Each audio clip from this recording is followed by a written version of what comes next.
Hello, everyone, and welcome to today's career conversation. My name is Linus Cackley, and I'm the program coordinator for FutureTech Careers. Before we get started with today's event, I wanted to give a little introduction of what FutureTech Careers is. Basically, you can think of us like a specialized career services department that's here to support students in computer science and advanced manufacturing pathways. One of the many resources we offer to students are professional development events, which we call career conversations. Our career conversations take two forms: career exposure events, where we bring in speakers from the tech and advanced manufacturing industry to expose you to different careers in those fields. And they also can take the form of skill building workshops, where we bring in a professional to lead a workshop on how you can build a skill that will serve you in your career. Think of things like communication, networking, LinkedIn. All of those are things we cover in our skill building workshop. So today we are hosting one of those skill building workshops focusing on elevator pitches, which will be led by FutureTech's very own Kim Tucker. Kim, take it away. Hello. Thank you, Linus. Thank you, everyone, for showing up. Thank you for everyone that is online. Today, we'll be talking about elevator pitches.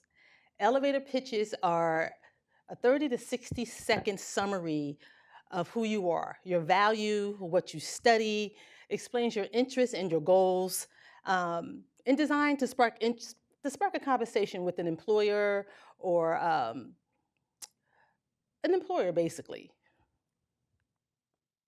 What is the goal of an elevator pitch? It's to spark that curiosity, to start a conversation. Whether you're in a Starbucks or you're in a library, you may come across someone and spark a conversation. And that person may work for a company that specializes in IT or advanced manufacturing. So, an elevator pitch is always it's just something that explains who you are and what you do, what you study, what your interests are, um, and to secure a follow up. A little nervous. When do you use a elevator pitch? Any and everywhere. Like I said, you can be in Meyer, you can be in line talking to someone and say, "Oh, you work for Corwell, okay?" I'm a AI or cybersecurity student at GRCC, and I'm looking for an internship, or I'm looking to talk to someone about possibilities, about getting into the company. So you can use them anywhere: LinkedIn, um, at a professional event, career conversations, at a conference, again, at Starbucks, at Meyer, anywhere that you can spark up a conversation and that person that you're talking to uh, may work at a company that may specialize in IT or advanced manufacturing. But don't get it wrong. Any company can be an IT company, any company. So you may say, okay, ABC warehouse, they have IT people there too that works on their computer systems to keep the company running. Hey, my steps are backwards, but that's okay. Step one is missing, but step one is to talk about who you are. Who are you? I am Kim Tucker. I am an educational training specialist at GRCC with FutureTech Careers. I help support students at GRCC and our community partner clients build career-ready skills through training, resources, and workforce opportunities. That's who I am. Step two, explain what you do. What do you do? I'm a student. I'm currently taking classes at GRCC. Adjust your message to be based on who you're speaking to. I have a slide about that too when we get there. Because you may not know who you're talking to at that moment, like in that Meyer line or at that library or at the Walgreens. You may not know at that moment what career that person is in, but when you do, we'll get there. Step three, highlight your unique value. What specific skills do you have? What achievements have you done? If you're not a college student and you're already in the workforce, you may have some achievements. You may have some skills that you've acquired working at that particular job. Problems that you solved or problems that you know you can solve. Maintain eye contact. Always maintain eye contact when you're talking to a potential employer. or someone that can get you in to the company. Make sure you use a firm handshake. The eye contact is great. Don't look around, don't look at the sky, don't look down at your feet, you know, maintain that eye contact so that person can know that you're serious. End with a call to action. Hi, again. I like helping students transition from education to careers, to maintaining a successful career. But how do I contact you? How do I get in touch with you? Can we exchange business cards? Can we arrange a follow-up meeting? Can we go for coffee?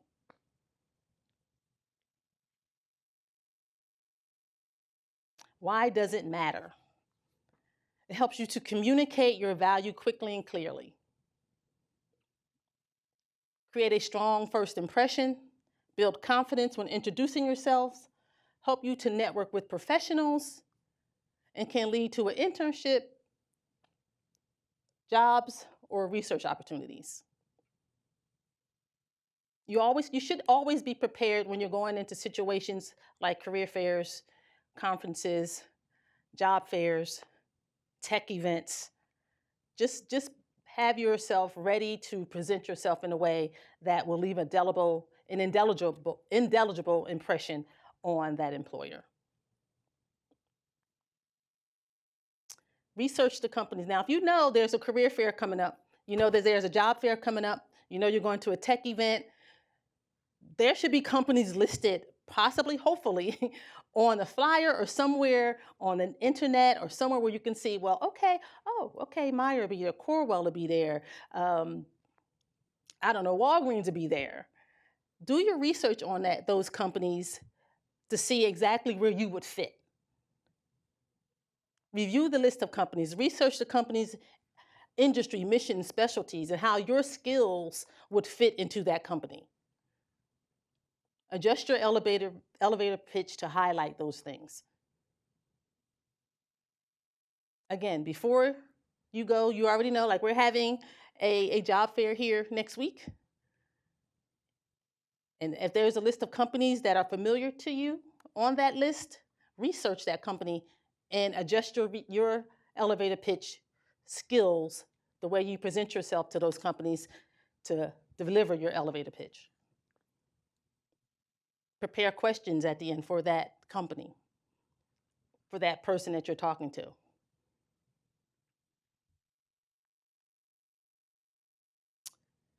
This is an example of an elevator pitch. Hi, I'm Jordan, a computer science major specializing in cybersecurity at GRCC. My focus is network security, ethical hacking, and risk assessments. Through courseworks and labs, I've identified system vulnerabilities and proposed security improvements. I'm seeking a cyber internship where I can help protect organizations from emerging threats. I'd love to continue our conversation. Can we exchange contact information? Jordan is 30 to 60 seconds trying to promote himself with this particular company. He's trying to sell himself to them. He wants that person to remember who he is. He wants to set up a meeting afterwards, exchange business cards, or exchange contact information where they can have an ongoing conversation. I think the takeaway is you want to be remembered. You want that person to say, hey, when I call you, when Jordan calls and be like, oh yeah, Jordan, I remember you. Yes, let's do this. Let's set up coffee, come into the office, or let's Zoom or do something virtual where we can get to know each other a little bit more. Look at my step one is on the back. It should have been on the front. This is a bad example of an elevator pitch. Let me see. Okay, it's not there. My slides are mixed around, so excuse me. This is a bad example of an elevator pitch. Hi, my name is John, and I'm currently completing an AI certificate where I'm working with machine learning algorithm, neural network architectures, and data-driven frameworks. I've been learning about protective analytics, Python-based systems, a big data environment, develop scalable AI, yada, yada, yada, yada, yada. I'm bored just trying to read it. I'm not bored, I'm just like, what are you talking about? You're all over the place. I don't know what you're trying to say to me. Thank you, John. I appreciate it. Or if John was to get a business card and or any type of contact information from the person he's talking to, they may not answer John. They might not respond. See, I just got disinterested reading it. So I don't think an employer would be that impressed by John's pitch. This is just an example of, this should have been before the slide, but this is just some of the things you should not do. Oh no, this is another example. Oh, my slides. This is another example of an elevator pitch. This is Maria. She is advanced manufacturing student specializing in precision machinery at GRCC. I am passionate about working with modern machinery technologies and producing high quality components. She's gained experience in CNC machines, blueprinting, quality controls. I'm currently seeking an entry-level position or apprenticeship in advanced manufacturing. I'd love to connect with you. She told him a little bit about herself in the beginning, what she do, where she is, who she is. She's in school, and then she talked about some of the experiences she's gained. And then she reached back to say, "Hey, can we talk later? Can we exchange some information? I'd love to connect with you." Common mistakes to avoid, which should have been with my bad example, but if it's too long, it's too detailed, you're speaking too fast, the jargon is all over the place, the big words, robotic and memorized, not clear of your value or your results, just left out there for that employer to guess what you're talking about. Where are you going with this? I don't know what you're saying to me. So try to avoid any of these things, these examples. Try to keep it clear, try to keep it concise, try to keep it, to the point, 30 to 60 seconds to tell that employer about you. Tips for delivery. Smile and make eye contact. Use confident body language. Match the energy with the situation. Don't, "Hi, I'm Kim Tucker, and I would like to sit down with an," be upbeat, make the eye contact, speak loudly, speak boldly, let people know who you are, what you're here for.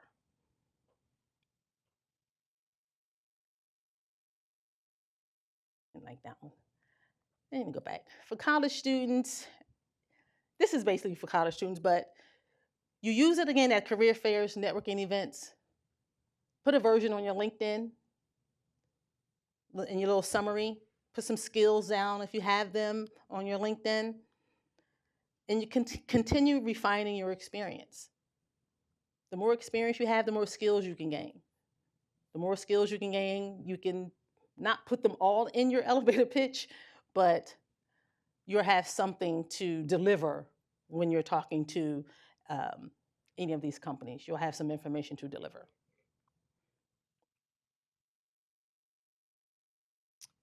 And my final thoughts, again, would be to keep it focused, be authentic, adjust your pitch, pivot when you need to pivot.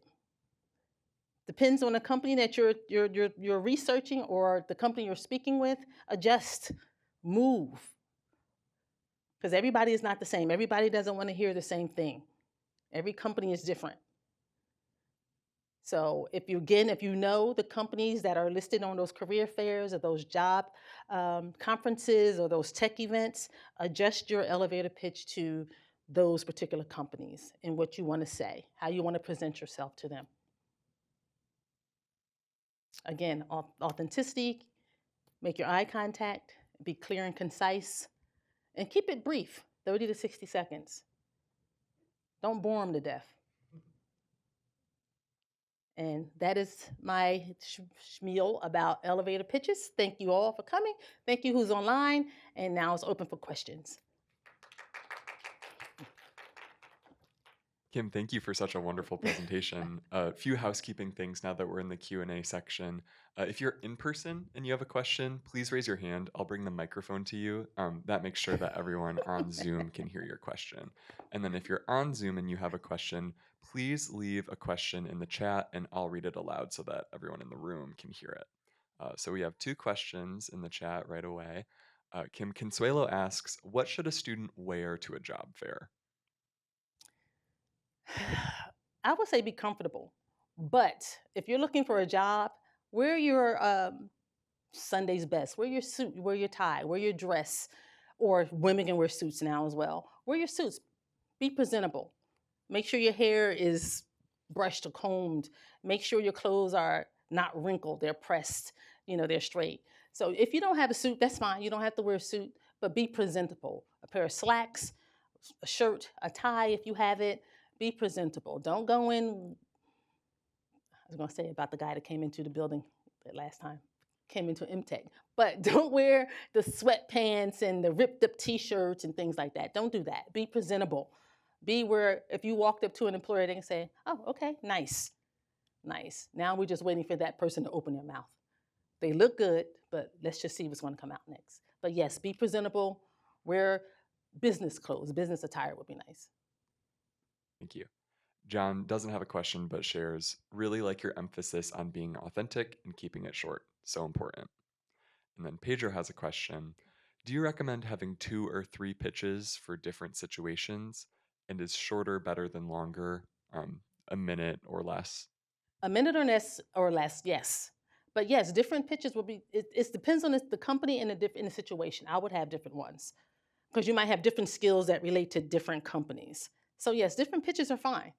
Different. You don't have to go through the same one over and over and over again because your skills are going to change as well. As you gain experience, your skills are going to change. So a different pitch for different situations and different companies, yes.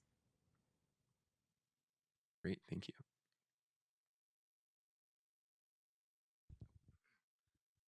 Thank you, Kim. That was really nice. I have a question about soft skills. Like, I think this would be considered a soft skill. Hmm. And I think a lot of students, they come to school, they learn the technical information, but there's not a lot of emphasis placed on this. And so maybe if you could just describe what a soft skill is and then like why that's important for getting jobs. Well, soft skills, as they call them, what power skills, soft skills. You have to learn how to speak. You enunciate. You have know how to communicate your for elevated pitches, communicate your value. So if you gain soft skills and you present them in a way at a job fair or a career fair, soft skills are going to help you promote yourself and build up your vocabulary, build up the way you present yourself, build up that confidence, build up just everything you need to succeed in a career. So I would say build up your soft skills, language, the look, your vernacular, all of that will help develop your elevator pitch and help develop you as a student and as you go into the workforce.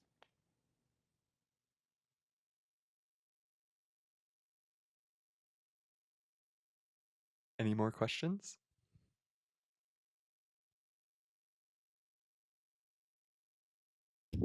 I think like I underestimated like how important like actually like elevated pitch are, and that's so true. Like I feel like it's so important to have it ready because you never know who you might meet, and that can really be a good opportunity to present yourself and open new opportunities.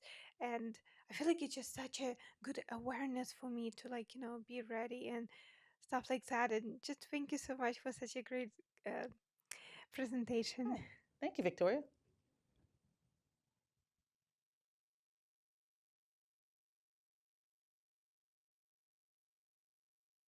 Well, it looks like there are no other questions in the chat, so maybe one final question we could end off on. Kim, of all the steps you provided and all that you talked about elevator pitches, if you could ask, or if you wanted students to leave with one learning lesson from this workshop, what would it be? Be prepared. Make sure you're prepared. You should know,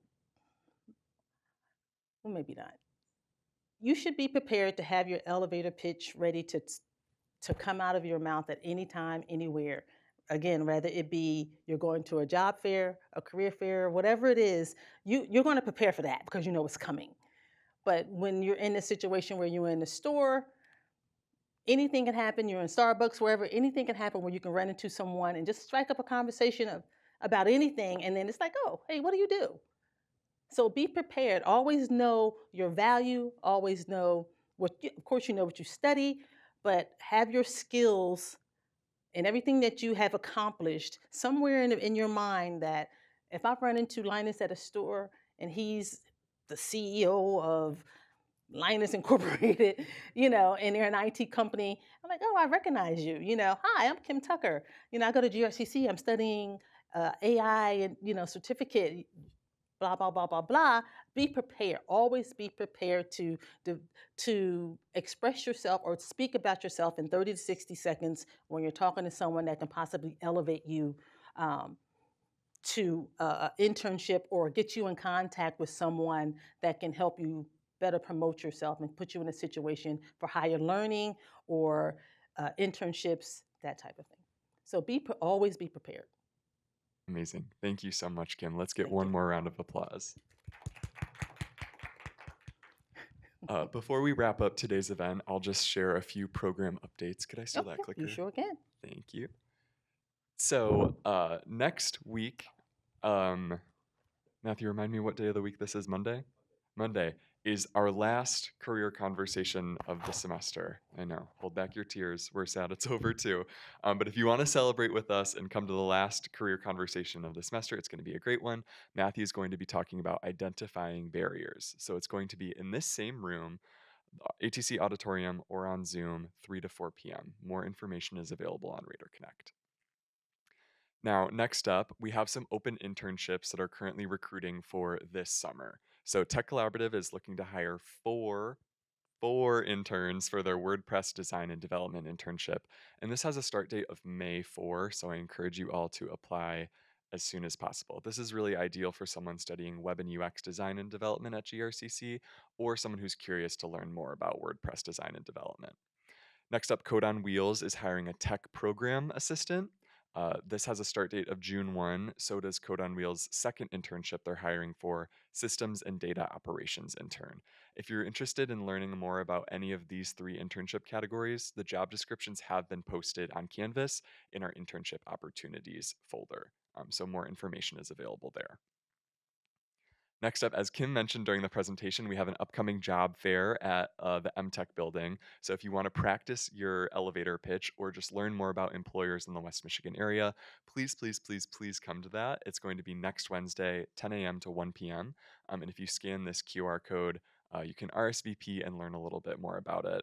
More information is also available on Radar Connect. Next up, FutureTech can pay for the cost of tickets to tech and advanced manufacturing conferences in the Midwest. So if you're interested in attending any of the conferences on this screen, we have Tech Trends, Merge, Automate, Advanced Manufacturing Expo, and Beer City Code. All of those are happening at different times this summer. And if you want to go, we can pay for the cost of your attendance. So just scan this QR code to sign up or RSVP, and we'll follow up with you with more steps, or with next steps, I should say. Now, this is the last program update slide. If you are attending your first Future Tech event right now, we'd love it if you could scan the QR code on the top right. That will take you to our interest form, which just gives you a space to share your email so we can follow up with you about all things Future Tech. And if this is not your first career conversation, you already know the drill. The QR code on the bottom right will take you to our event attendance form, which gives you a space to provide feedback on this event, tell us what you'd like to see from us in the future, and also record that you were here to ensure that you are on progress towards your 2 hour a month monthly engagement goal. After you fill out the event attendance form, you'll be asked if you'd like to claim a digital badge. More information is available on the badging form, but our digital badges are a way for you to show the skills that you're building through Future Tech. So we really encourage you to claim one of those badges and post them on your LinkedIn profile. That being said, this is the official end to today's event. We hope to see you next week at Monday's Career Conversation. Again, that's 3 to 4 in this room or on Zoom. Thank you all so much to coming, folks in person, folks on Zoom, and last but not least, thank you so much, Kim, for such a wonderful presentation.